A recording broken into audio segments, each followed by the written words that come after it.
A few years ago, a guy I know raved about this fantastic dividend ETF he'd put his savings in. It paid a 10% yield, almost 3 times what regular dividend ETFs pay.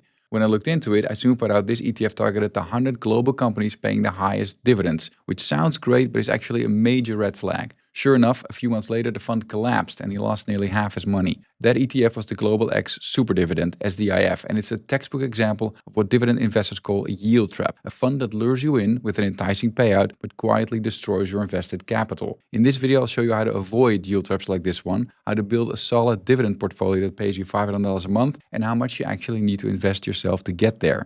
Alright, let's get into it. Let's start with that classic mistake many investors make when looking for dividend stocks, the yield trap. The yield trap can destroy your entire dividend portfolio if you don't watch out. Okay, so what is a yield trap exactly? It's a stock that offers an uncommonly high dividend yield. It's like a mouse trap where the high yield is the cheese, the stock is the spring, and you're the mouse. You see the yield percentage and you think, wow, 10% dividend? That's fantastic. I gotta get in on this. But what you should be asking yourself is, why are they offering a 10% dividend when other companies are offering so much less? Is it because it's such a great company and just wants to share more of its incredible profits with you? Or is there something else going on? It's the same alarm that should go off in the mouse's head when it comes across a delicious piece of cheese in an otherwise clean house. What is that piece of cheese doing here, and why is it presented to me on this nice wooden platter? What's likely going on is that the company isn't doing too great, and to keep the share price afloat, they have to offer a high dividend. But the dividend isn't sustainable, and sooner or later, usually sooner, they have to cut the dividend, causing the stock price to crash and leaving the trapped investor, you, with a permanent loss of principal. In short,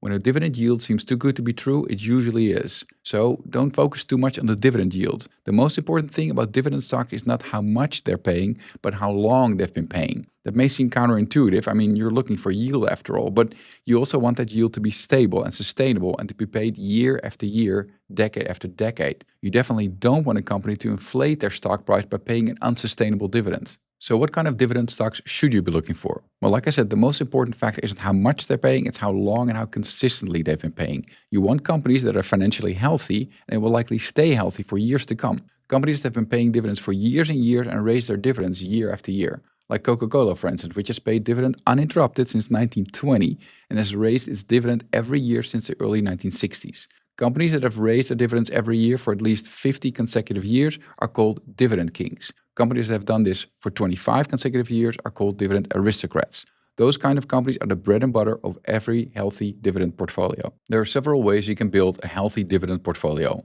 One way is to buy reliable individual dividend stocks across different sectors. The easiest way to do this is to simply pick from the existing list of dividend kings and aristocrats. If you want to take the lazy route, you could also simply buy an ETF that exclusively holds dividend kings, like the Schwab US Dividend Equity ETF, the SCHD, which tracks the Dow Jones Dividend 100 Index.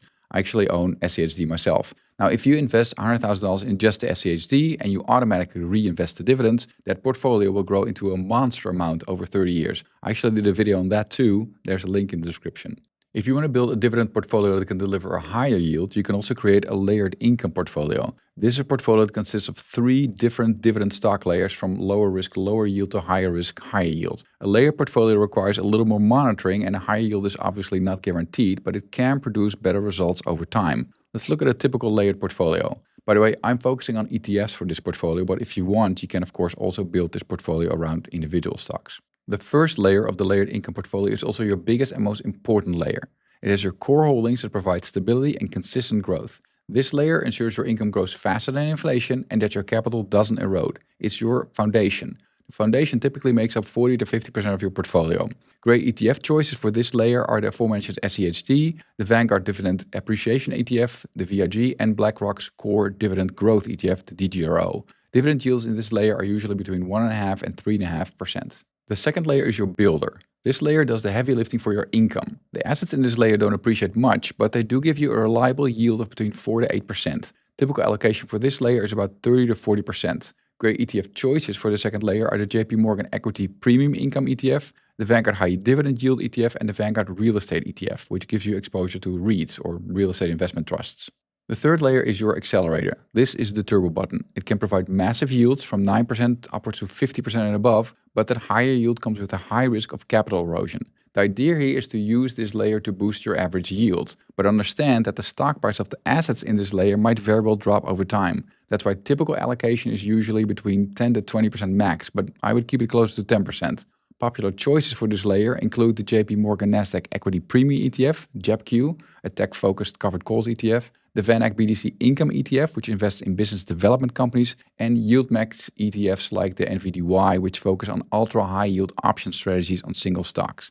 Beware though that this isn't a set and forget layer. You have to keep a close eye on it every week or month. If the stock price drops faster than the dividends are coming in, you might actually be losing money overall. You have to be ready to pull the plug if the turbo starts doing more harm than good to your total savings. If you're a beginning investor and have really no idea what covered calls ETFs are or what business development companies do, I would suggest staying away from this layer altogether and focus either on layer 1 exclusively while you learn more about investing, or maybe add 1 or 2 layer 2 ETFs for a max of 20% of your portfolio. Never invest in something you don't understand. Alright, so now that you know what a solid dividend stock portfolio looks like, let's calculate how much you need invested to make $500 in dividends every month. If you go with the 1-layer portfolio that consists exclusively of SCHD, the dividend yield will be around 3.4%. If you mix in other conservative dividend ETFs like the VIG or the DGRO, the total yield will go down a little because the yield of these ETFs is generally lower. But for the purpose of simplicity, let's pick the SCHD to be the only dividend ETF in your 1-layer portfolio. With a yield of 3.4%, you'd need a capital of $176,000 to make $6,000 a year in dividends, or $500 a month. Unfortunately though, the IRS would also like a chunk of those dividends. Assuming your total income is below $583,000 a year, dividends from your SCHD ETF would be taxed at 15%. So for a net income of $500 a month, you would actually need $208,000 invested in SCHD. With a 2-layer dividend portfolio, you'd need a little less. If we allocate 60% of our portfolio in the SCHD at 3.4% and 40% in level 2 dividend ETFs with an average yield of 5%, we would have a total yield for our portfolio of about 4%. At that yield, you'd need roughly $174,000 invested for a net income of $500 a month after tax.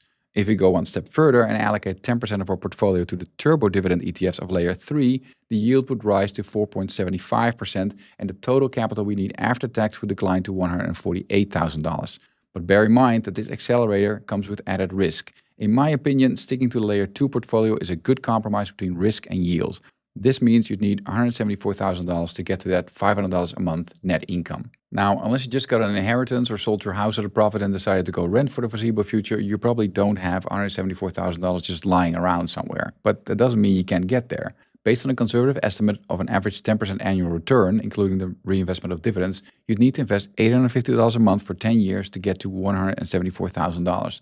The actual average return of a standard layer 2 portfolio was actually considerably higher over the last 10 years, namely around 12.5%.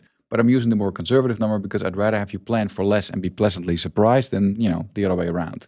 By the way, if you find this video helpful, hit that like button.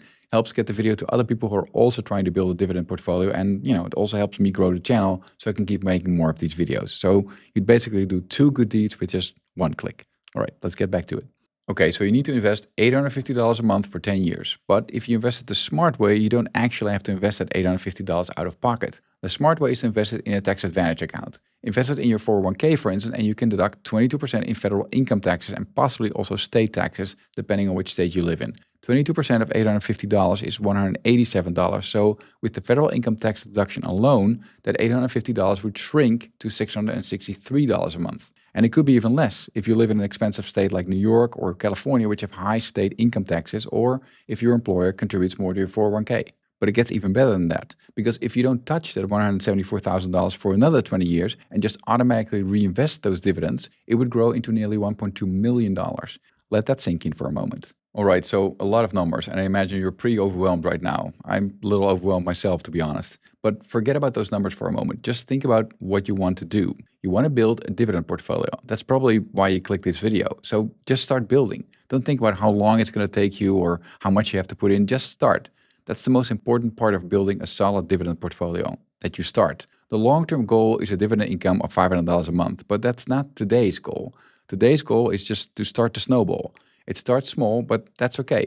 In the beginning, you'll only get a few bucks in dividend, but if you keep adding month after month, year after year, the dividends will keep growing and growing. And when you look at your account a few years later, you suddenly see there's over $15,000 in it. That's how you build long-term wealth. That's how most people who are collecting $500, $1,000, $2,000 a month in dividend checks grew their account. They didn't get there by chasing the world's highest yield paying companies. They got there by investing in solid dividend ETFs and consistently adding to their account month after month, year after year. Simplicity and consistency, and maxing out your tax advantage accounts as much as you can. I often talk to people who've seen the light when it comes to long-term investing but are still not using tax advantage accounts, which is a shame because it's literally free money. If this is you and you really don't know all that much about 401ks and IRAs and HSAs and 529s, I urge you to watch this next video about tax advantage investing. It will close an important gap in the knowledge you need to build long-term wealth. And for those of you who are more seasoned investors, let me know in the comments what your favorite dividend ETF is. I'm curious to see if there are more diehard fans of the SCHD out there. It would also help if you share how you built your own dividend portfolio so that others who are just starting out can learn from you. Keep building long-term wealth smarter and faster, and I'll catch you at the next one.